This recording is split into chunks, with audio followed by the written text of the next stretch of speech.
La première présentation cet après-midi, en fait, c'est Joseph Moisan-de-Serres qui va nous adresser, en fait, qui a une maîtrise en sciences. Il est entomologiste au laboratoire d'expertise diagnostique en phytoprotection du MAPAC, qui va nous présenter la présentation qui suit, favoriser la pollinisation, les pollinisateurs sauvages, excusez, dans les bleuetières. Est-ce possible? Alors, Joseph.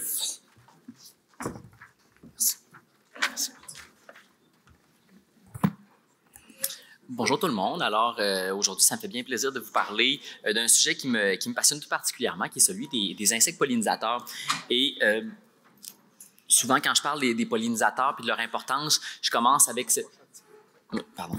Je commence en présentant cette diapo-là où on voit une femme d'origine chinoise et ça représente que dans certaines régions de la Chine, notamment dans la région du Sichuan, il y a des déficits en pollinisation qui sont tellement importants dans certaines cultures, notamment dans les vergers de poiriers, que les paysans des environs sont engagés et on leur remet des petits pinceaux et des petits pots remplis de pollen de poirier et ils vont aller polliniser manuellement les fleurs de poirier puisque c'est la seule façon qu'ils sont capables d'obtenir là, une bonne mise à fruit dans leur culture. Alors évidemment, c'est quelque chose qu'on pourrait bien difficilement s'imaginer de faire ici, considérant plein d'éléments comme le coût de la main-d'œuvre, le fait qu'il n'y a pas tant de gens qui voudraient faire ça. Et évidemment, dans une production comme les bleuets, où c'est des milliards de fleurs qui devraient être pollinisées, c'est quelque chose qui est absolument impensable. Mais ça nous donne ça donne simplement une idée de l'importance qu'ont les insectes pour la production de plein d'espèces de plein de sortes de fruits, notamment les bleuets. Et aussi, quand on parle de pollinisation, on parle beaucoup de la biodiversité. Hein? C'est quelque chose c'est un terme qui revient souvent. Puis, on me demande souvent, c'est quoi l'intérêt d'avoir de la biodiversité? Pourquoi est-ce qu'on doit encourager la biodiversité? Puis ça, je pense que c'est un exemple aussi qui le représente assez bien. C'est une étude qui a été faite par Madeleine Chagnon au début des années 90, et dans laquelle ils ont regardé, dans ce cas-ci, c'était la fraise qui était prise comme modèle, mais ils ont regardé le comportement des petites abeilles sur les fleurs de fraisier et des grosses abeilles sur les fleurs de fraisier.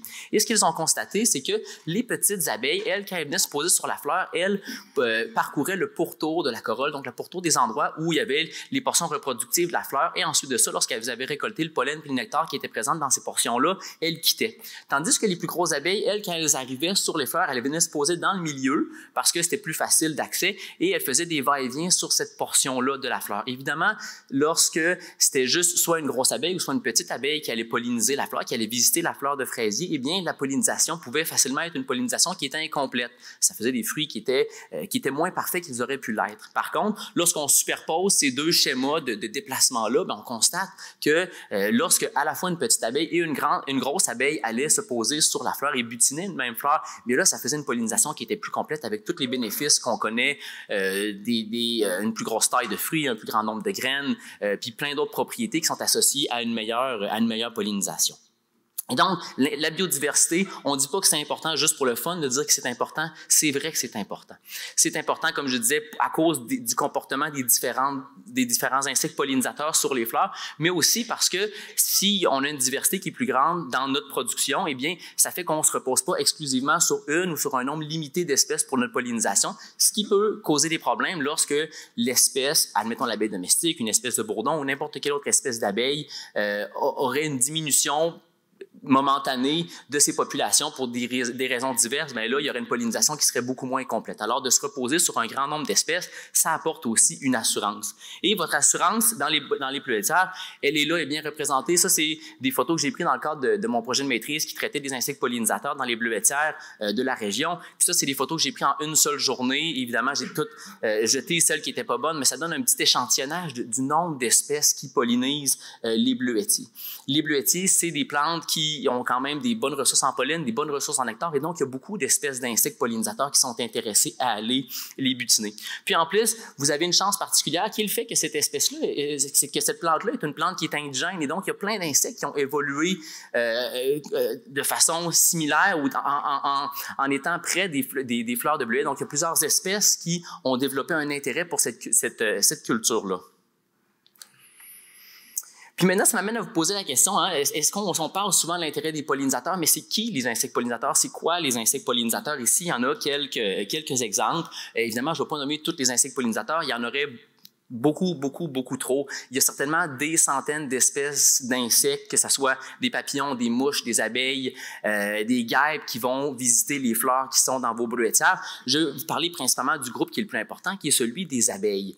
Évidemment, quand on pense à abeilles, spontanément, les gens pensent principalement à l'abeille domestique, qu'on voit en haut ici à droite, qui est certainement celle qu'on connaît le mieux parce que c'est une espèce qui est élevée commercialement, qui produit du miel, puis qui est très importante pour son activité pollinisatrice dans les cultures. Mais pour les entomologistes, pour les gens comme moi, les abeilles, c'est pas exclusivement l'abeille domestique. Les bourdons font partie aussi du grand groupe des abeilles, puis toutes les autres espèces qui sont là font partie du grand groupe des abeilles. Au Canada, on estime qu'il y a environ 900 espèces d'abeilles qui sont présentes, puis au Québec, là, c'est un peu plus de 300.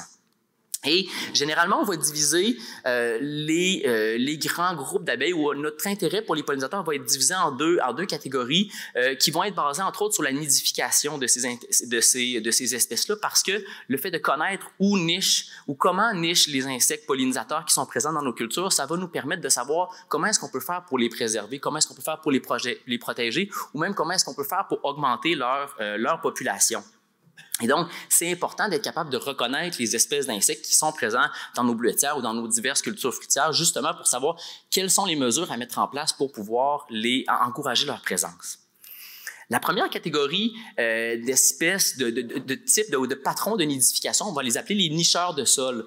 Comme leur nom l'indique, c'est des insectes qui vont nicher dans le sol. Généralement, ce sont des abeilles solitaires pour la grande majorité. J'ai oublié de le spécifier tantôt, mais la grande majorité des espèces d'abeilles qui sont présentes au Canada sont des espèces solitaires. Ce qu'on veut dire par là, c'est que c'est des espèces qui vont pas construire des colonies. Ça va être des femelles qui vont rencontrer un mâle au début de leur vie, généralement au printemps, vont s'accoupler, les mâles vont mourir ou vont simplement s'en aller. Et les femelles, par elles-mêmes, vont commencer à creuser des trous, vont commencer à construire leur nid, qui va avoir l'apparence un peu d'un nid de fourmi. Et c'est à l'intérieur de ce nid-là qu'elle va élever sa progéniture, ou du moins qu'elle va fournir les ressources alimentaires à sa progéniture. Ici, on voit sur cette diapo-là à quoi ça ressemble l'intérieur d'un nid de nicheur de sol.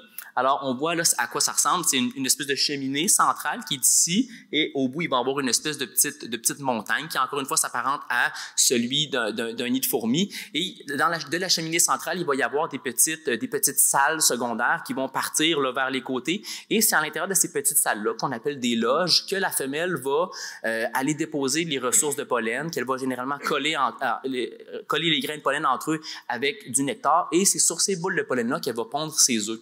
Et ensuite de ça, les œufs vont éclore et les larves vont se développer de façon autonome. Donc, chez ces abeilles-là, il n'y a aucun soin parentaux qui sont effectués, contrairement à l'abeille domestique ou comparativement aux bourdons ou aux autres insectes qui sont sociaux. Ce qu'on voit, là, les petites boulettes ici en jaune, ce sont les boules de pollen qui ont été construites, qui ont été constituées par la femelle.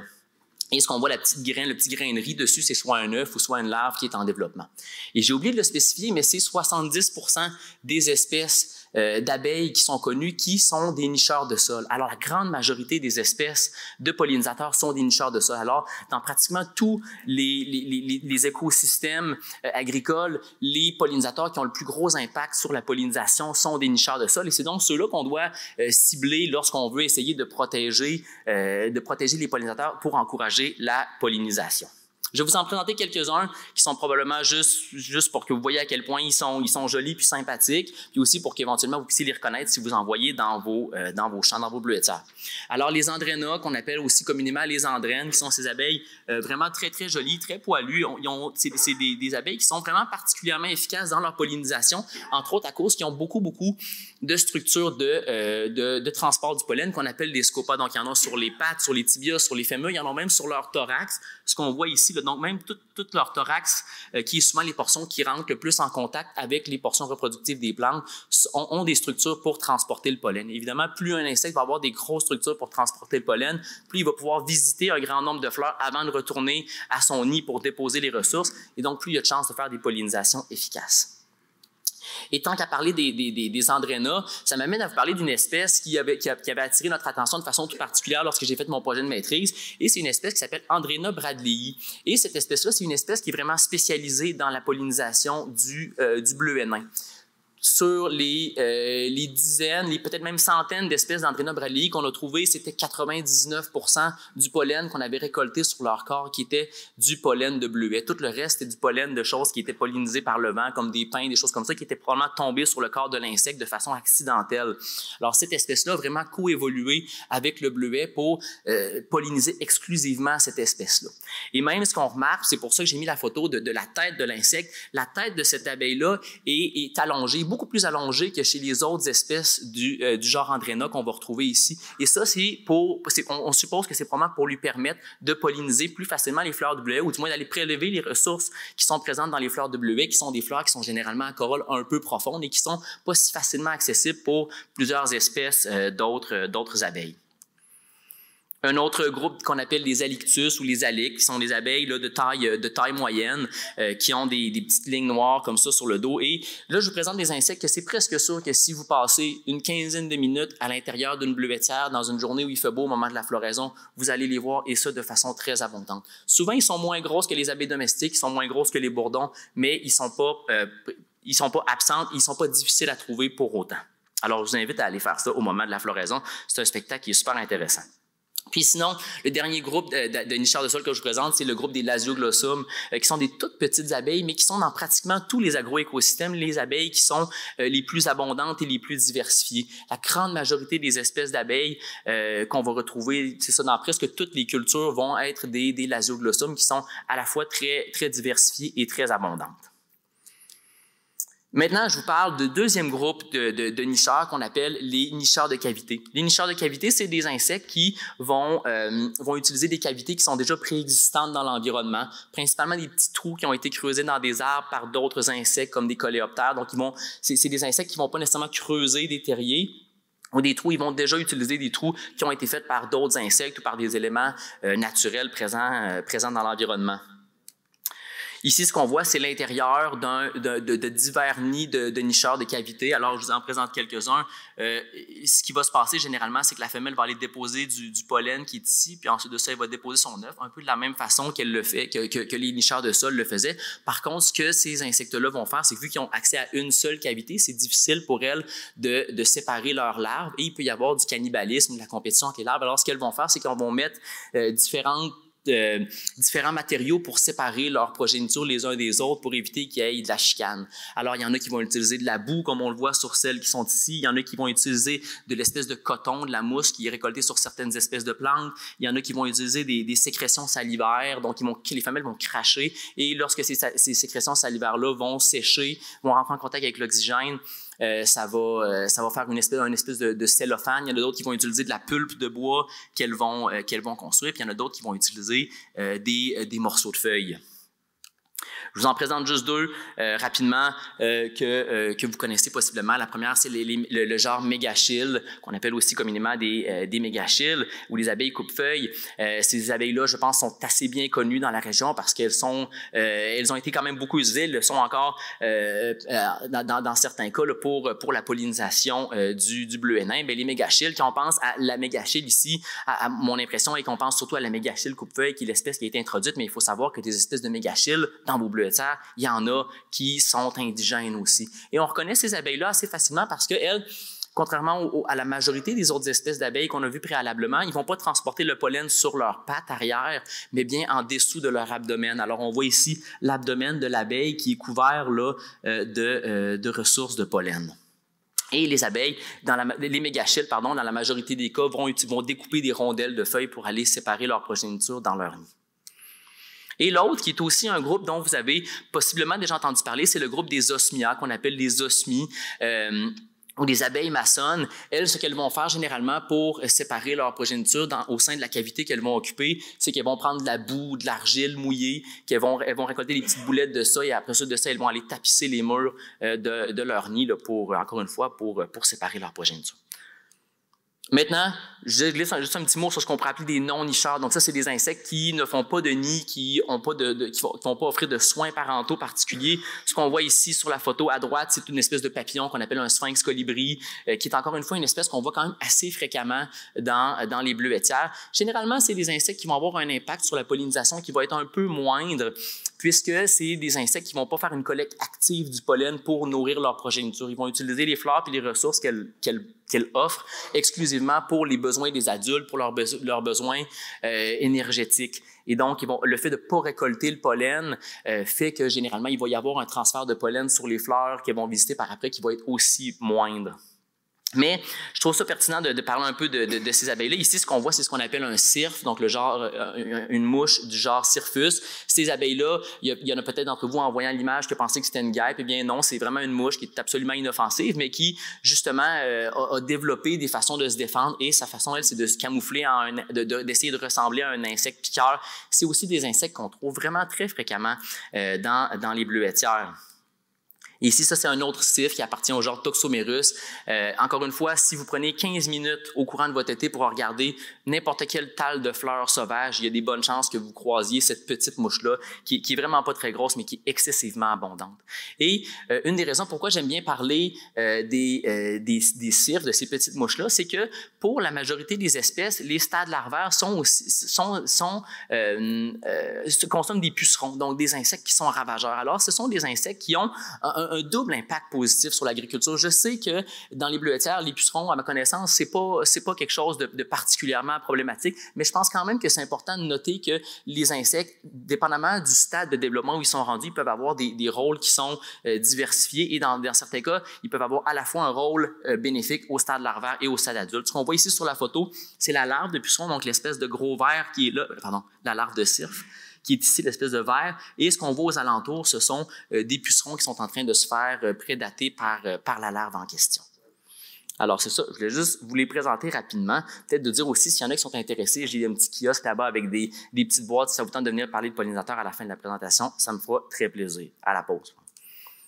Alors maintenant, comment est-ce qu'on fait pour protéger les insectes pollinisateurs maintenant qu'on les connaît un petit peu mieux?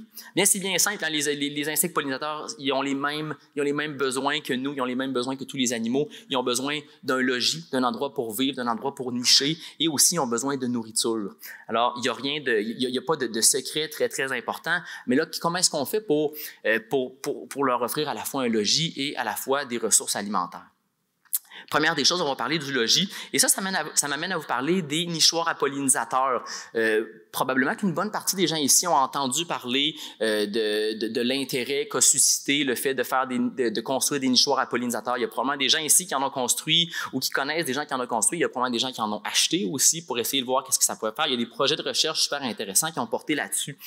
Et ça, c'est un essai que j'ai fait chez un producteur où on a construit des nichoirs à pollinisateurs en faisant plein de recherches au préalable, puis on se dit on va réussir à élever des insectes pollinisateurs, puis à faire que la production, qui va avoir une meilleure pollinisation. Lui, dans son cas, c'était un verger de pommes. Alors, on a construit des nichoirs qu'on voit là. C'était des nichoirs qui étaient faits pour ou qu'on pouvait entretenir. Je vais en parler dans un instant pourquoi est-ce que c'est important d'avoir ça. Donc, c'est un bloc de bois comme ça dans lequel on a fait des trous et on introduisait des petites pailles de carton qu'on pouvait retirer au moment de l'hiver pour pouvoir voir est-ce que nos nichoirs avaient effectivement été colonisés et ils avaient été colonisés par quoi? Parce qu'évidemment, il n'y a pas juste des abeilles qui peuvent aller coloniser ce genre de cavité-là. Il y a plein d'insectes qui sont intéressés par ça. Et ça, c'est une des choses qu'on a observées au courant de l'hiver, parce que c'est à ce moment-là qu'on fait l'entretien pendant que les insectes qui sont à l'intérieur du nichoir sont en dormance, parce qu'on ne veut pas les déranger, on ne veut pas qu'ils nous sautent dessus ou des choses comme ça. Et donc, j'ai déroulé des petites baguettes de carton. Et ce qu'on voit en haut, l'espèce de cylindre, ça, c'était un nid d'osmie qui avait été construit. Donc, vous voyez, chacun des petits cylindres qui sont accolés, à l'intérieur d'eux, il y avait une petite osmie qui était en train de dormir comme ça et qui était à veille de se réveiller au printemps pour pouvoir aller recommencer le cycle, aller polliniser, puis aller élever une nouvelle progéniture. J'étais super content. On se disait, c'est mission accomplie, on va produire des centaines d'osmies, puis tu n'auras plus besoin de louer des ruches pour ta pollinisation. Donc, on était super contents. Puis on avait aussi essayé en même temps d'autres types de nichoirs pour voir si ça fonctionnait. Et c'est ce qui m'amène à vous parler du type de nichoir qui a probablement le plus fonctionné au début parce que c'était le plus simple à faire. On disait à tout le monde, ben, tu prends une bûche, tu prends une perceuse, tu fais quelques trous dedans, puis tu vas voir les abeilles vont venir, puis bingo. Le problème, c'est que donc ça ici, ce qu'on voit, c'est une bûche qui a été, dans le cas qu'on a percé.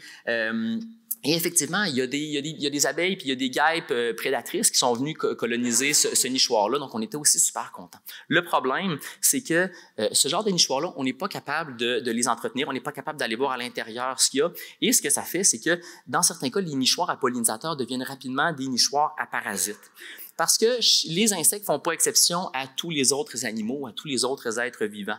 Lorsqu'on est très, très collés les uns sur les autres, eh bien, les parasites ou les pathogènes qui peuvent nous affecter ont beaucoup plus de facilité à se répandre au sein d'une population. Et généralement, dans un nichoir comme celui-là, bien, on fait un grand nombre de trous sur une petite surface. Et ça fait que les insectes pollinisateurs vont coloniser le nichoir dans des concentrations, dans des densités qui ne sont pas vraiment naturelles. C'est rare que dans la forêt, on voit un arbre qui est percé comme ça. Et donc, ça fait qu'il peut y avoir des dizaines d'abeilles qui vont nicher les unes à côté des autres. Mais ça, ce que ça fait, c'est quand il y a un parasite qui arrive, comme cette petite guêpe-là, qui est une guêpe du genre Melitobia. Donc, les guêpes du genre Melitobia trouvent une femelle, trouvent un nid, et quand la femelle sort pour aller récolter du pollen ou du nectar, il va rentrer à l'intérieur du nid et elle va aller pondre des œufs dans les larves qui ont déjà été, ou dans les œufs qui ont déjà été pondus par l'abeille. Et ça, ce que ça fait, ça donne un plutôt mauvais résultat. Ce que vous voyez sur la portion en bas de la diapo, c'est un seul cocon d'osmie. Donc, ce cocon-là devait générer une seule abeille, mais à la place de générer une bonne abeille qui allait faire de la pollinisation, elle va générer des centaines de parasites. Et donc, c'est vraiment pas très bon ça quand ça arrive dans les nichoirs à pollinisateurs parce qu'en l'espace d'un seul été où il y a beaucoup de parasites qui arrivent comme ça, eh bien, on est capable d'anéantir complètement des élevages qui ont pris plusieurs années à monter. Alors, c'est pour ça que depuis que j'ai fait ces tests-là, j'ai réalisé que probablement que l'idée de faire des nichoirs à pollinisateurs, c'était pas nécessairement une si bonne idée que ça. Ou du moins, si un jour vous êtes pour tenter l'expérience, ce qu'il faut faire, c'est vraiment important de penser à faire des nichoirs qu'il est possible d'ouvrir, de regarder à l'intérieur, de voir tous les cocons un par un, puis de discarter ceux qui sont parasités. Croyez-moi, c'est un travail qui nécessite beaucoup de temps. C'est très intéressant à faire, mais c'est important de considérer cet élément-là avant de se lancer dans la question des nichoirs à pollinisateurs.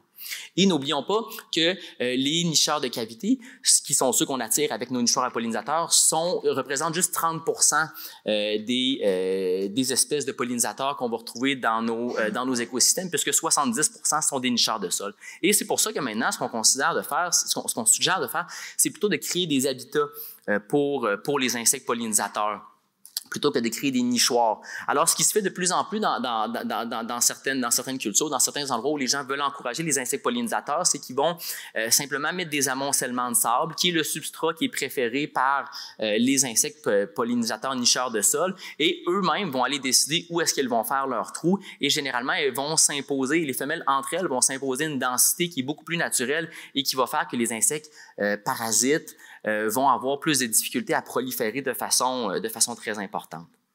Évidemment, dans les bleuetières, c'est probablement plus ou moins une option parce que déjà les sols sont sablonneux et j'ai oublié de spécifier tantôt, mais ça, c'est certainement une des choses qui fait que la diversité des insectes pollinisateurs nicheurs de sol en bleuetière est particulièrement élevée. C'est que pratiquement partout, c'est du sable qui est facile à excaver. Et le fait d'avoir du sable, j'ai oublié de le spécifier ça aussi, mais ça fait à la fois que c'est plus facile pour une femelle de creuser pour faire son nid, mais aussi ça fait qu'il y a moins d'eau qui s'accumule dans les nids, il y a moins de chances que les larves soient asphyxiées, qu'elles soient noyées par l'eau, il y a moins de chances qu'il y ait du développement de champignons néfastes là, sur ces insectes-là. Et donc, probablement que pour les producteurs de bleuets, l'idée de faire des amoncellements de sable, ça fait plus ou moins de sens. Par contre, créer des habitats dans les bleuetières, ça peut être de poser des nouvelles haies brise-vent, de mieux préserver les bordures de champs, parce qu'on le sait, c'est une bonne partie des insectes vont préférer ces endroits-là, à la fois parce qu'ils sont protégés de certains des éléments que ce soit météorologique ou de passage de la machinerie ou des choses comme ça, mais en plus, c'est souvent là où il y a des plus grandes quantités de ressources alimentaires à l'extérieur de la période de floraison des cultures. Alors, de mettre en place ou de protéger ces brise-vents, puis les endroits où il y a un peu moins, où c'est moins possible de faire, de cultiver, c'est certainement une des façons de les protéger puis d'encourager leur présence.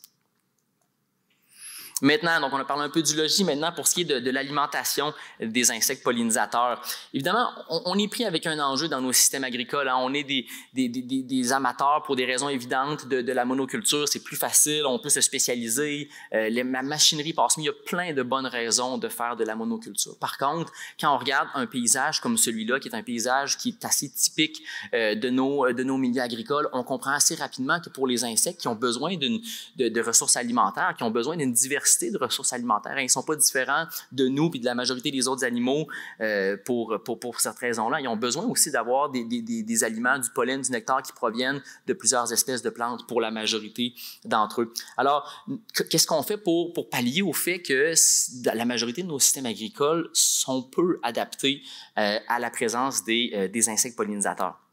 Mais évidemment, on va essayer de diversifier les sources de nourriture pour ceux-ci. Comment est-ce que ça se fait de diversifier les sources de nourriture? Je dirais spontanément, ce dont on parle depuis plusieurs années, c'est de faire des bandes fleuries ou des choses comme ça. Et je pense qu'il y a certainement quelque chose de bien intéressant là-dedans. On va en reparler dans un instant, mais il faut savoir que offrir des ressources alimentaires aux insectes pollinisateurs, c'est pas juste de faire des bandes fleuries. Ça peut être de simplement préserver les endroits où il y a des plantes qui vont pousser de façon spontanée. Éviter de mettre des herbicides sur des portions où c'est pas nécessaire de le faire. Éviter de mettre des insecticides sur des portions où c'est pas nécessaire de le faire. Puis ça, c'est une préoccupation qui va être encore plus vraie à cause du sujet dont on a parlé en début de journée, qui est celui de la mouche du bleuet. Si on veut préserver nos insectes pollinisateurs, eh bien, on va devoir, la régie puis l'utilisation des insecticides va devoir faire partie, va devoir être calculée de façon bien fine pour être capable de limiter notre impact sur les insectes pollinisateurs qui ont un impact qui est absolument pas négligeable. Alors, qu'est-ce qu'on essaie de faire aussi, c'est d'offrir des ressources florales tout au long de la saison estivale. On sait, au moment de la floraison du bleuet, il y a des ressources extrêmement abondantes qui sont disponibles pour les insectes. C'est des insectes qui ont appris à vivre avec le bleuet, qui sont probablement capables de se nourrir de ça exclusivement pendant quelques semaines. Par contre, avant la période de floraison du bleuet, c'est des fois une période de disette, c'est parfois une période un peu compliquée. Et une fois que la période de floraison du bleuet est terminée, là aussi, les ressources deviennent beaucoup plus limitées. Alors ici, c'est juste un exemple qu'on a fait qui est probablement pas applicable pour plusieurs d'entre vous, mais c'est juste des exemples de comment est-ce qu'on doit penser une bande fleurie ou un aménagement pour les insectes pollinisateurs. C'est important de savoir à la base quelles sont les plantes qui sont d'intérêt pour nos insectes pollinisateurs et ensuite de ça, c'est quoi leur moment de floraison et on va simplement venir mettre faire notre sélection de plantes en fonction des périodes de floraison pour avoir une période, pour offrir une disponibilité alimentaire tout au long de la saison estivale. Parce qu'on le sait, d'avoir beaucoup de ressources en début de saison, c'est bon pour encourager le développement des colonies d'insectes sociaux comme les bourdons, entre autres. Donc, si on est capable de leur offrir tôt des ressources importantes dès le mois de mai, admettons, mais ça fait qu'au mois de juin, lorsque c'est la période de la floraison du bleuet, les colonies sont déjà un petit peu plus grosses et il va y avoir plus de main-d'œuvre qui va aller travailler dans vos bleuetières. Puis à l'inverse, pourquoi est-ce qu'on doit se préoccuper d'avoir des fleurs à la fin de l'été ou à l'automne? Bien, c'est parce que les colonies de bourdons qui sont en train de terminer leur vie et qui sont en train de produire des reines pour l'année suivante, elles, si elles ont accès à une plus grande quantité de ressources alimentaires, il y a des chances qu'elles soient capables de produire un plus grand nombre de nouvelles reines et aussi que ces reines-là soient en meilleure santé pour pouvoir hiberner et donc elles vont générer des colonies qui sont probablement plus fortes au printemps suivant. Mais encore une fois, quand on parle de bandes fleuries, on pense que c'est relativement facile. Et ça, c'est une petite image que j'ai trouvée sur le web qui m'a bien plu et que je vais vous traduire. Donc, ce qu'on voit sur la photo à gauche, c'est un message qui dit ça, c'est ce à quoi je pensais que ça allait ressembler d'établir un milieu pour les insectes pollinisateurs, pour les insectes bénéfiques, notamment les insectes pollinisateurs. Alors, on voit une dame super contente dans un champ de tournesol, la vie va bien, elle fait son effort pour les pollinisateurs. C'est super. Et ce qu'on voit sur l'image de droite, c'est ce que c'était en réalité. Et là, ce qu'on voit, c'est des gens qui sont à genoux, qui sont en train de faire du désherbage dans ce qui a l'apparence d'une possible bande fleurie. Et évidemment, c'est un peu une blague ça, mais je pense que c'est quelque chose qui est important à garder en tête. Personnellement, je crois à la question des bandes fleuries. Même mon organisation finance ce genre d'initiative-là. Mais c'est important de savoir qu'est-ce que ça peut impliquer avant de se lancer là-dedans. C'est important de bien s'informer, de contacter des gens qui en ont déjà fait. Et il faut savoir, installer une bande fleurie, c'est pas juste de semer quelques graines à la volée ou de mettre quelques transplants et de penser qu'après ça, la bande fleurie va être autonome pour des années. C'est beaucoup d'efforts à l'implantation et ensuite de ça, au moins pour les premières années, ça va être beaucoup d'efforts de désherbage ou de lutte contre les plantes qui sont indésirables. Ils ne sont pas toutes indésirables. C'est pas nécessaire d'avoir une bande fleurie qui va être super propre, si on peut dire ça comme ça, mais il faut quand même considérer cet élément-là dans le temps. Ce qu'on voit, c'est que dans les 10 ou 15 dernières années, il y en a eu quand même beaucoup des projets de bandes fleuries qui ont été entamés et ce qu'on constate, c'est qu'après quelques années, la grande majorité de ces bandes fleuries-là ont disparu ou du moins sont laissées à l'abandon et n'ont probablement pas l'impact qu'on voudrait qu'elles aient sur les insectes pollinisateurs ou sur les insectes bénéfiques en général. Alors, c'est vraiment important, si vous décidez de vous lancer dans la question des bandes fleuries, prenez le temps de vous informer bien là-dessus. Les connaissances commencent à être de plus en plus disponibles. On commence à mieux savoir comment faire pour les installer, mais il faut savoir que c'est pas si simple que ça. Et en plus, vous avez des contraintes particulières ici. Dans les bleuetières, souvent les sols sont assez acides, sont très bien drainés. C'est pas toutes les plantes qui vont fonctionner ailleurs au Québec ou ailleurs dans l'Est d'Amérique du Nord qui vont bien réussir à se développer ici. Il y a un projet du CETAB qui tire à sa fin si ma connaissance est bonne et je pense qu'il va pouvoir donner certaines pistes bien intéressantes de comment est-ce qu'on doit faire spécifiquement dans les bleuetières du lac Saint-Jean pour pouvoir installer des bandes fleuries et qu'elles soient pérennes et qu'elles réussissent à avoir un impact qui est celui désiré. Alors, en conclusion, je veux dire, est-ce que c'est possible d'encourager les insectes pollinisateurs dans nos bleuetières? Je pense que oui, mais ça passe par quelques étapes. Premièrement, je pense que c'est important de connaître les espèces qui sont ici. C'est important de connaître les espèces qui sont spécifiquement dans votre bleuetière parce que si vous savez quelles espèces sont présentes, vous êtes capable de savoir, probablement qu'il y a de la littérature sur c'est quoi les plantes que ces espèces d'abeilles-là vont préférer. Alors, votre choix d'espèces de plantes, votre choix d'éléments à faire pour pouvoir encourager leur nidification, ça, c'est des informations qui sont parfois disponibles, mais c'est important de connaître l'insecte qui est présent dans notre bleuetière pour le faire. Puis j'en profite pour vous dire, on a publié avec le CRAC il y a maintenant presque une dizaine d'années un ouvrage qui traitait des insectes pollinisateurs et bien que l'ouvrage aurait besoin de certaines mises à jour, je pense que c'est encore pertinent aujourd'hui lorsqu'un producteur agricole est dans un type de production qui nécessite beaucoup d'insectes, beaucoup de pollinisation, pardon. Alors, je pense s'il y en a qui veulent venir voir de quoi ça a l'air à l'arrière de la salle, à la pause, ça me fera plaisir d'en discuter avec vous. L'autre chose, c'est de protéger les habitats. On pense, comme je disais tantôt, on pense beaucoup à mettre en place des choses pour aider les insectes pollinisateurs. La première chose à faire, c'est de s'assurer que les endroits qui sont déjà présents dans notre agroécosystème peut leur fournir certains des besoins qu'ils ont. Donc, on essaye justement d'éviter les produits dans les bordures de champs ou les choses comme ça. On essaye les bas de souche qui sont présents dans les haies brisements qu'on pourrait avoir tendance à retirer très rapidement dans les bordures de forêt parce que ça nous tanne qu'ils soient là ou parce que ça peut empêcher certaines choses. Bien, sachez que dans chaque souche, il peut y avoir des petits trous, puis ça peut être des dizaines d'espèces d'abeilles, nicheuses de cavité qui vont occuper ces endroits-là. Et rappelons-nous que chacune de ces petites abeilles-là peut visiter des milliers de fleurs au courant de sa vie. Alors, chacune des petites abeilles qui nous semblent bien anodines quand on les regarde peut avoir un impact sur vos revenus. Et aussi, donc, protéger les habitats, c'est la première des choses. Et si on désire vraiment, si on a l'impression qu'on est la quantité d'habitat qui est disponible dans notre bleuetière ou dans notre production est insuffisante, bien là, on va essayer de leur offrir des endroits de nidification, mais d'offrir quelque chose de plus naturel. Comme je disais, peut-être que dans certains cas, d'avoir des amoncellements de sable à proximité des champs, ça pourrait être une idée. Mais c'est ça, les nichoirs, je dirais moyennement. Puis finalement, bien, offrir des ressources florales tout au long de la saison. Je pense que c'est quelque chose qui a été dit et redit à de maintes reprises, mais je pense que c'est important de garder ça en tête puis de se le faire répéter. C'est quelque chose qu'on oublie probablement trop fréquemment. Alors, merci beaucoup pour votre attention. Si vous avez des questions, ça me fera plaisir d'y répondre.